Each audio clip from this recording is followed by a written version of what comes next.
Introduction. Cell phones are used everywhere in these days.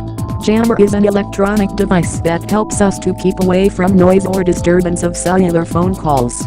Phone jammer is suitable in executive offices, board meetings, conferences, seminars, libraries, cinemas, religious places, public transport, concert halls, restaurants and educational institutions, etc. Jammer blocks mobile frequency from 5 to 200 meters radius.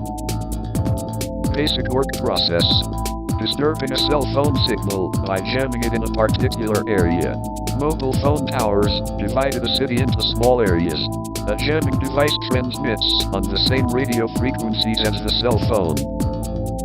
Features. Displaying the working power on the shelf with green lights. If we use jammers in examination areas, then it prevents class time or meeting time. Many size, medium power. Low weight and nice texture and color to block wireless phone communication links within an effective area. Type. The first type is usually smaller devices that block the signals coming from cell phone towers to individual cell phones. Jammer is also available by battery, that way we can use it as a portable jammer. The second type of cell phone jammer is usually much larger in size and more powerful. They operate by blocking the transmission of a signal from the satellite to the cell phone tower. Wi-Fi, Bluetooth, GPS, GSM, radio, radar.